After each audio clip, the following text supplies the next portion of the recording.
दोस्तों, देश में जितनी भी सरकारी और प्राइवेट कंस्ट्रक्शन साइट्स होती हैं, वहाँ आपको एक चीज जरूर दिखेगी और वो कुछ और नहीं बल्कि जेसीबी है। जी हाँ, वही जेसीबी जिसकी खुदाई ने एक समय यूट्यूब पर तहलका मचा रखा था। वही जेसीबी जो आज योगी बाबा के बुलडोजर के साथ बेहद रफ्तार से चलती नजर आ रही है। लेकिन क्या आप जानते हैं कि ये बनती कैसे है? इसका रंग पीला ही क्यों होता है और कैसे ये मजबूत से मजबूत बहुमंजिला इमारत को मिनटों में ध्वस्त कर देती है? अगर नहीं पता तो वीडियो को अंत तक जरूर देखिएगा, जिसका जवाब आपको फैक्ट्स के साथ मिल जाएगा। वीडियो शुरू होने से पहले अगर आप चैनल पर नए हैं या आपने अभी तक चैनल को सब्सक्राइब नहीं किया है तो चैनल को सब्सक्राइब जरूर कर लीजिए।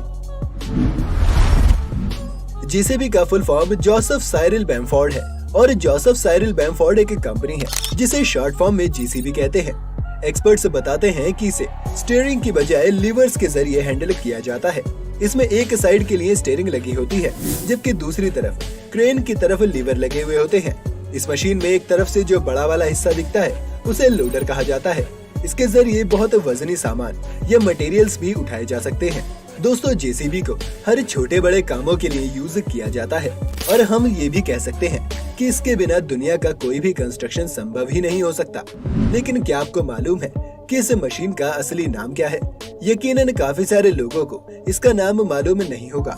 इसका असली नाम, या फिर ये भी कह सकते हैं कि इसे एक्सकेवेटर कहा जाता है और जेसीबी इसे बनाने वाली एक कंपनी का नाम है। आज हम आपको लेके चलते हैं एक ऐसी ही कंपनी में जहां एक्सकेवेटर को बनाया जाता है। इसे बनाने के लिए सबसे पहले इस्तेमाल किया जाता है मिलिट्री ग्रेड का हाई क्वालिटी स्टील, जो आप वीडियो में देख सकते हैं कि कैसे ये मोटी मोटी शीट के शेप में सीधे स्टील प्लांट से यहाँ लाए जाते हैं। अब यहाँ चीफ इंजीनियर की एक टीम सबसे पहले इन स्टील्स की क्वालिटी को और इनकी क्वांटिटी को चेक करती है। इसके बाद इन मोटी और भारी भरकम शीट को मैग्नेटिक लिफ्टर एक एक करके प्लांट के अंदर कन्वे करते हैं।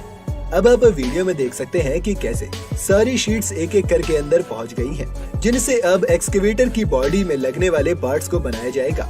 लेकिन इसके लिए एक 3D डिजाइनर की एक टीम पहले एक्सकेवेटर का एक 3D डिजाइन तैयार करती है, जिसे फॉलो करते हुए ये फुल्ली ऑटोमेटिक प्लाजा कटर इन शीट्स के ऊपर इनिशियल कट्स लगाकर इसके डिजाइन को उकेरेगा। अब इस शीट को एंटी रस्ट यानी कि जंग रोधी लिक्विड के अंदर डुबाया जाता है। इसी लिक्विड के अंदर रहते हुए फिर कुछ पावरफुल रोबोटिक कट्स शीट्स के आगे का काम करने वाले पार्ट्स को काट लेते हैं। अब ये पार्ट्स जो कि कटे हुए हैं, इन अलग कटे हुए पार्ट्स को डिफरेंट टाइप की सीएनजी बेंडिंग मशीन की ओर ले जाया जाएगा, जहां इन्हें एक्सकेवेटर के पार्ट्स में लगने वाली शेप में बेंड किया जाता है। हजारों एकड़ में फैले हुए प्लांट की दूसरी यूनिट में एक्सकेवेटर का मजबूत चेसी बनाया जा रहा है, जिसके ऊपर बाद में सारे बॉडी पार्ट्स कसे जा रहे हैं। कुछ घंटों की मेहनत के बाद चेसी बॉडी तैयार हो चुकी है, जिसे लोड करके पेंटिंग यूनिट की ओर भेजा जाएगा, जहां इसके ऊपर सबसे पहले एंटी रस्ट की एक लेयर चढ़ाई जाएगी। प्राइमर कोटिंग चढ़ जाने के बाद वापस से मेन असेंबली हॉल में इसे भेजा जाएगा, जहां सबसे पहले इसके अंदर कुछ ऐसे इंटरलॉकिंग चेन व्हील चढ़ाए जाते हैं। वहीं एक दूसरी यूनिट के अंदर एक्सकेवेटर के ऊपर का हिस्सा तैयार किया जाता है। अब वापस आपको मेन असेंबली रूम में लेकर चलते हैं। यहाँ आपको देखने को मिलेगा कि अशोरिंग को चेसी बॉडी में अटैच कैसे किया जा रहा है। ये एक्सकेवेटर का वो पार्ट होता है जिसकी मदद से इस मशीन का ड्राइवर इसे 360 डिग्री तक गोल गोल घुमा सकता है। इसमें एक 1 ग्रेड यानी कि दुनिया का सबसे महंगा और सबसे अच्छी क्वालिटी का ग्रीस इस्तेमाल किया जाता है और इसकी ग्रीसिंग की जाती है। अब एक्सकेवेटर की लोअर और अपर पार्ट्स को एक एक्सपर्ट इंजीनियर की देखरेख में अटैच किया जाता है। यहाँ एक्सपर्ट की निगरानी इसलिए ज्यादा जरूरी है क्योंकि अगर इसके मशीन को अटैच करते वक्त एक नट या बोल्ट भी दिक्कत आई तो हजारों फीट ऊंचाई पर काम करने वाली इस मशीन को मौत की मशीन बनने में तनिक भी देर नहीं लगेगी। तो ऐसे ही काफी केयरफुल और जिम्मेदार तरीके से इन दोनों अपर और लोअर पार्ट्स को अटैच किया जाता है।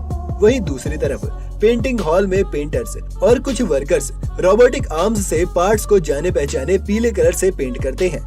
पेंट हो जाने के बाद सभी पार्ट्स को अब एक्सकेवेटर की इन इनकम्प्लीट बॉडी के अंदर फिट करना होता है, जिसमें सबसे पहले कार, बस और ट्रक से भी ज्यादा पावरफुल इंजन इसके अंदर लगाया जाता है, जिसकी ताकत का अंदाजा आपने तभी लगा लिया होगा जब आपने इसे भारी भरकम सामान को उठाते हुए देखा होगा, साथ ही बड़ी बड़ी बिल्डिंग और पहाड़ों को तोड़ते हुए देखा होगा। इंजन लग जाने के बाद पावर सर्कुलेट करने वाला सबसे जरूरी पार्ट यानी कि हाइड्रोलिक सिस्टम ऐसे ही कनेक्ट किया जाता है, जिसकी हेल्प से एक्सकेवेटर के ही हेड बड़े से बड़े और भारी से भारी सामान को उठा पाने के लायक हो जाते हैं। बाकी के सारे जरूरी पार्ट्स प्रॉपर्ली इनबिल्ट करने और कस देने के बाद इसके टॉप में जो ड्राइवर का कैबिन होता है उसे रेडी किया जाता है, जिसके अंदर गियर्स, स्टीयरिंग के साथ ऑपरेटिंग के लिए सारे छोटे बड़े जरूरी पार्ट्स के साथ साथ एक मॉनिटर भी लगा दिया जाता है।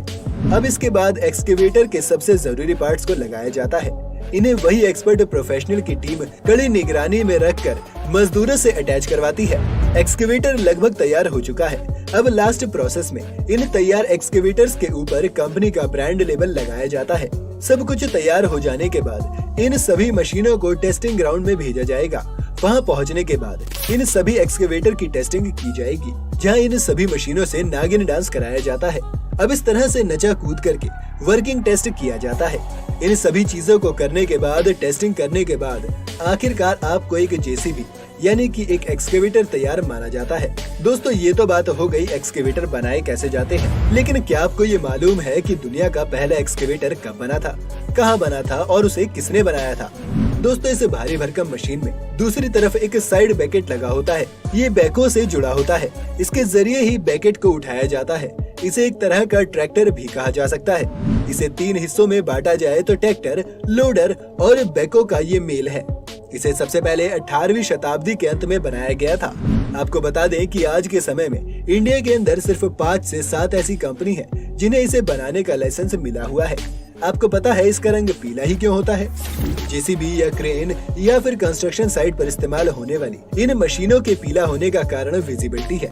इसके पीछे की वजह ये है कि इस रंग के जरिए यानी जेसीबी से खुदाई वाली जगह आसानी से दिख जाती है, चाहे दिन हो या रात। इस रंग की वजह से दूर से ही पता चल जाता है कि वहाँ कोई कंस्ट्रक्शन का काम चल रहा है। वहीं अंधेरे में भी दिखने की वजह से दूर से इसका पता लगाया जा सकता है। इसका मतलब है कि इन मशीनों का रंग पीला सिर्फ सिक्योरिटी को देखते हुए ही किया गया है। तो दोस्तों, आज की वीडियो में बस इतना ही। अगर आपको ये वीडियो पसंद आई हो और इसके अंदर की इन्फॉर्मेशन अच्छी लगी हो तो इसे लाइक और शेयर जरूर करें। अगर आप चैनल पर नए हैं तो जाते जाते